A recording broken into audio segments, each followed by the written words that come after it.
വിഷുവിൻ്റെ തലേ ദിവസം ഏട്ടനും ചേച്ചിയും അതുപോലെ ചേട്ടായും കുട്ടികളൊക്കെ വന്നിട്ടുണ്ടായിരുന്നു. അപ്പോൾ നമുക്ക് വിഷുക്കന്നിട്ടായിട്ട് ഇങ്ങനെ ഡ്രസ്സൊക്കെ കൊണ്ടുവന്നു. അപ്പോൾ എനിക്ക് തന്നതിൻ്റെ കൂടെ തന്നെ അനിയനൊരു ടീഷർട്ട് അവർ എടുത്തിട്ടുണ്ടായിരുന്നു. പക്ഷേ അവനത് ഷർട്ട് മതി എന്ന് പറഞ്ഞപ്പം ഞങ്ങളത് മാറ്റാൻ പോവുകയാണ്. ഞങ്ങൾ ആദ്യം ഇറങ്ങി പക്ഷേ ഡ്രസ്സ് എടുക്കാൻ മറന്നുപോയി. അങ്ങനെ അമ്മ ഞങ്ങൾ വിളിച്ച് ഡ്രസ്സൊക്കെ പാക്ക് ചെയ്ത് തരികയാണ്. വേഗം റെഡിയായി. ഇതാണ് എൻ്റെ കുട. ഞാൻ കുട കാണിക്കാൻ വേണ്ടിയിട്ടാണ് കേട്ടോ ഞങ്ങൾക്ക്. അങ്ങനെ ഞങ്ങൾ പുറത്തേക്ക് ഇറങ്ങി. പക്ഷേ ഭയങ്കര വെയിലാണ്, ഭയങ്കര വെയിലായിരുന്നു. പിന്നെ കുട അപ്പം നിവർത്താനുള്ള മടി കൊണ്ട് കവറിലിട്ട് ഞങ്ങൾ വെയിൽ കൊണ്ട് നടന്ന് പോവുകയാണ്. അങ്ങനെ ഞങ്ങൾ ബസ്സൊക്കെ കാത്ത് കുറേ നേരം നിന്നിട്ടുണ്ടായിരുന്നു. പിന്നെ ഞങ്ങൾ വസന്തത്തിലെത്തി. വസന്തത്തിലാണ് കേട്ടോ നമ്മൾ പോയിരുന്നത്. ഇതൊരു പുതിയ ഷോറൂമാണ്. കുറേ കളക്ഷൻസൊക്കെ ഞങ്ങൾ അങ്ങനെ കണ്ടു.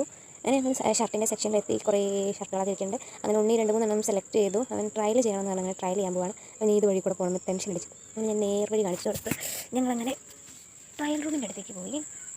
വീഡിയോസൊക്കെ എടുത്തു. അങ്ങനെ അത് കൂടെ നോക്കിയിരിക്കുകയായിരുന്നു. അങ്ങനെ അവൻ 2-3 ഇട്ട് അവനൊന്ന് ഇഷ്ടമായി. അത് സെലക്ട് ചെയ്തു എടുത്തു. ഞങ്ങൾ പുറത്തേക്ക് ഇറങ്ങി. പിന്നെ എൻ്റെ ഒരു ഫ്രണ്ട് ഉണ്ടായിരുന്നു അവിടെ. അങ്ങനെ അവനോടൊക്കെ സംസാരിച്ച് ഞങ്ങൾ പുറത്തേക്ക് ഇറങ്ങി. ഭയങ്കര വെയിലായിരുന്നു. കുടയെടുത്ത് ഞങ്ങൾ അങ്ങനെ നടന്ന് പോകണം. നമ്മൾ മണ്ണാർക്കാട് ബസ് സ്റ്റാൻഡിലേക്കാണ് പോകേണ്ടത്. അവിടെ നിന്ന് പെട്ടെന്ന് ബസ്സൊക്കെ കിട്ടും. അങ്ങനെ ഇതാണ് സ്ഥലം.